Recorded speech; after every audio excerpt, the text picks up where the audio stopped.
Hello friends, সবাই কেমন আছো? আশা করি সবাই খুব ভালো আছো। আমিও মোটামুটি খুব ভালো আছি। চলো তোমাদের সাথে আরেকটি নতুন রান্নার রেসিপি নিয়ে চলে এলাম। তো আজকে আমি বানিয়েছি দই বড়া, আর এই দই বড়া রেসিপিটা তোমাদের সাথে শেয়ার করতে চলেছি। দই বড়া বানানোর জন্যে সবার আগে যেটা সবথেকে বেশি প্রয়োজন সেটা হলো টক দই। আর আমি মিক্সিতে টক দইটা ভালোভাবে পেস্ট করে টক দইটাকে ভালোভাবে ঘাঁটিয়ে নিচ্ছি।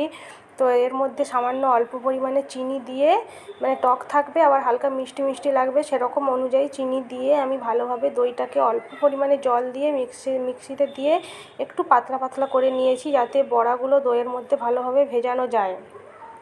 তো দইয়ের ঘনত্বটা দেখে বুঝতেই পারছো যে আমি জল দিয়ে একটুখানি সামান্য জল দিয়ে দইটাকে মিশিয়ে নিয়েছি, কেননা দইটা একটু পাতলা পাতলা হলেই ভালো লাগবে। আর এটা অবশ্যই আমি বাড়িতে টক দইটা বসিয়েছিলাম, সেই বাড়ির বসানো টক দই দিয়েই আমি এটা বানিয়েছি।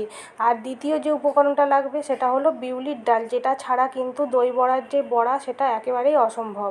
তো এই বিউলির ডালটা আমি আগের দিন রাত্রিবেলা ভিজিয়ে রেখেছিলাম। অবশ্যই এটা কিন্তু ভেজাতেই হবে আগের দিন রাত্রে যখন বানাবে তার কিন্তু 8 ঘন্টা আগে এটা ভিজিয়ে রাখতে হবে, না হলে কিন্তু এটা ভালোভাবে জিনিসটা করা যাবে না।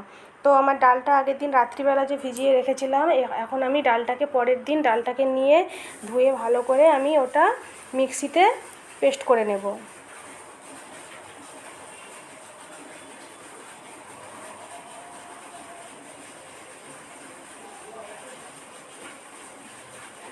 তো ফিরে এলাম আবার, এটা মিক্সিতে আমি পেস্ট করে নিচ্ছি সামান্য জিরে দিয়ে আর একটুখানি ওই পানমৌরি দিয়ে, তাহলে কিন্তু বড়ার স্বাদটাও ভালো আসবে।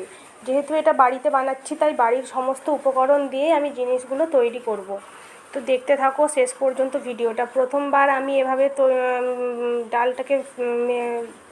ডালটাকে আমি পেস্ট করে নিয়েছি, দ্বিতীয়বারেও কিন্তু একইভাবে মৌরি আর জিরে দিয়ে আমি ডালটা পেস্ট করে ভালোভাবে হাতের সাহায্যে কিন্তু ফেটিয়ে নিচ্ছি। যত ফেটানো হবে, প্রায় আমি 5 থেকে 10 মিনিট ধরে হাতের সাহায্যে ফেটিয়ে নিয়েছি। যতটা ফেটানো ভালো হবে ততই কিন্তু বড়াগুলো নরম হবে আর ভালোভাবে ফুলে উঠবে, ভেতরে কোনো শক্ত শক্ত ভাব থাকবে না।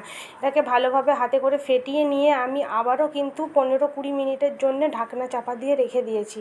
তো 15-20 মিনিট পর আমি আবার ফিরে এসে ডালটাকে বড়াগুলোকে ভাজতে বসিয়ে দেবো। এর জন্য সাদা তেল নিয়ে কড়াইতে গরম করে, তেলটা গরম হয়ে গেলে আস্তে আস্তে বড়ার আকারে কিন্তু গোল গোলভাবে, খুব ছোটও হবে না আবার একেবারে খুব বড়ও হবে না, মাঝারি মাপের আমি বড়াটা তৈরি করে নিচ্ছি। আস্তে আস্তে সমস্ত বড়াগুলো ভেজে নেব এক এক করে। তো দই বড়া খেতে কার কার ভালো লাগে অবশ্যই কিন্তু কমেন্ট করে জানিও। আমার তো সত্যিই খুব ভালো লাগে খেতে। দোকানে 1 প্লেট খেতে যাই 3টে করে দেয়, আমি ওটা নেয় 60 টাকা। তো বাড়িতে আমি করলে কি হয়, একটু বেশ ভালোভাবে অনেকটাই পরিমাণে খাওয়া যায় শান্তি করে, তাই না? তো তাই চেষ্টা করি বাড়িতেই সমস্ত খাবারগুলো বানানোর। তো আস্তে আস্তে আমি 3-4 বার ধরে বড়াগুলোকে ভেজে নিয়েছি ভালোভাবে, দেখো দিয়ে এই এতগুলো আমার হয়েছে।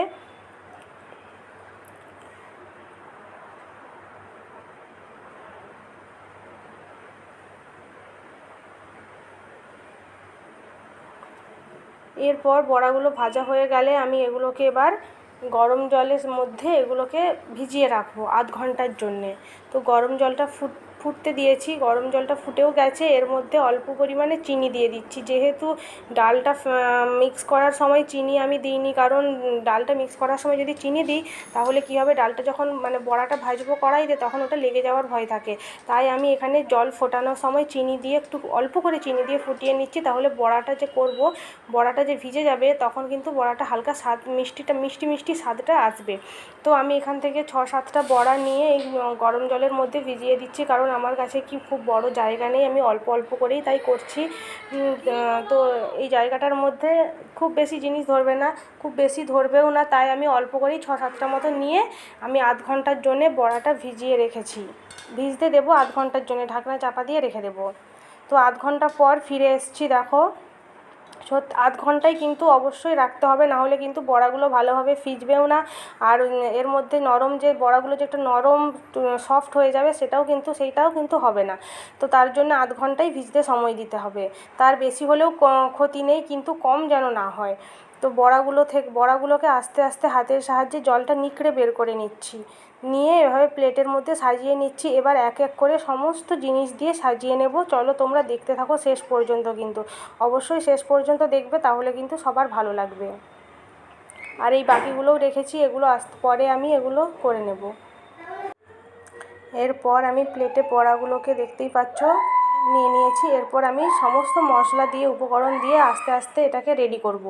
তো তার জন্য আমি জিরে ভাজা নিয়েছি, গুঁড়ো জিরে ভাজা, গুঁড়ো লঙ্কা ভাজা যেটাকে চিলি ফ্লেক্স বলে, বিট লবণ, একটু ঝুরি, সরু ছোটো ঝুরি, এদিকে বাড়িতে করে নিয়েছিলাম তেঁতুলের চাটনি, এটা রেসিপি চাইলে দিয়ে দেবো। এদিকে করে নিয়েছি ধনেপাতার চাটনি, এটারও রেসিপি আমি দিয়ে দেবো চাইলে, এটাও আমি বাড়িতে বানিয়েছি। আর এদিকে যে টক দইটা করে নিয়েছিলাম রেডি আগে, সবার আগে সেই দইটা, আর একটু নিয়েছি টমেটোর কেচাপ। তো এবার আমি আস্তে আস্তে এগুলো দিয়ে এটাকে ভালোভাবে তৈরি করব বড়াটাকে। তো টমেটোর কেচাপের মধ্যে অল্প করে ধনেপাতার চাটনি দিয়ে মিক্স করে নিয়েছি। এরপর দইটাকে দিয়ে আস্তে আস্তে বড়াগুলোর উপরে ছড়িয়ে ভালোভাবে বড়াগুলোকে দইয়ের মধ্যে ভিজতে দিয়ে দেবো।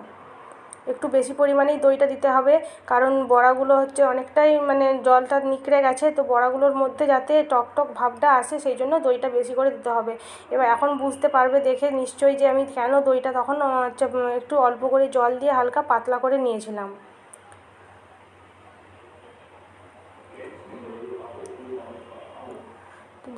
দইটা আমার দেওয়া হয়ে গেছে। এরপর তেঁতুলের চাটনি দেব।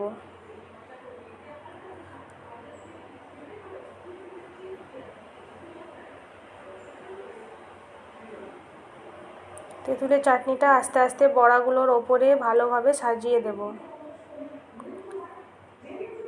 এই সমস্ত জিনিস অবশ্যই কিন্তু বাড়িতে তৈরি করে খাওয়া ভালো, কারণ দোকানে খেয়ে একেবারেই মন তো ভরেই না, তার সাথে পেটও ভরে না। তাই সবসময় চেষ্টা করবেন বাড়িতে সমস্ত কিছু জিনিস তৈরি করে খাওয়ার। এরপরে ধনেপাতার চাটনি দিয়ে ভালোভাবে সাজিয়ে নেব। এর ওপরে তেঁতুলের চাটনির পাশে ধনেপাতার চাটনি দিয়ে আর টমেটো কেচাপ দিয়ে যে মিক্স করে রেখেছিলাম ওটা দিয়ে দেবো। আমার কাছে টমেটো কেচাপটা বেশি ছিল না, ওটা যদি আপনাদের কাছে থেকে থাকে বেশি করে যখন করবেন তৈরি, তখন কিন্তু আলাদা করে টমেটোর কেচাপ দিয়েও সাজিয়ে নিতে পারেন, খেতে ভালো লাগবে।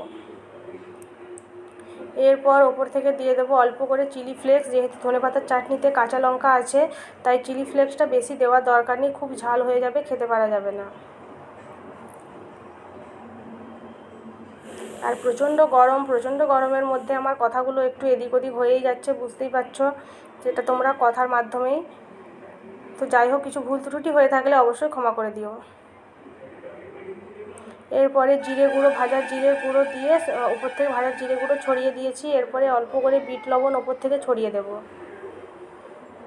জিনিসটা তোমরা দেখেই বুঝতে পারছো যে কতটা সুন্দর খেতে হবে আর কি সুন্দর দেখতেও লাগছে, তাই না?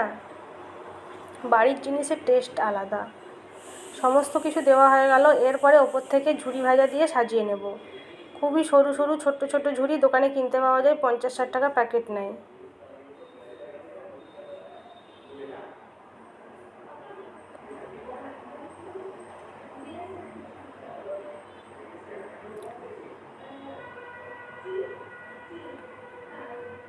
আমি আমার মতো করে একেবারে ঘরোয়া পদ্ধতিতে পর স্টেপ বাই স্টেপ জিনিসগুলো বানিয়েছি, উপকরণ সমস্ত দেখিয়ে দিয়েছি। তোমরা কিন্তু বাড়িতে অবশ্যই ট্রাই করো, আশা করি সবার খুব ভালো লাগবে।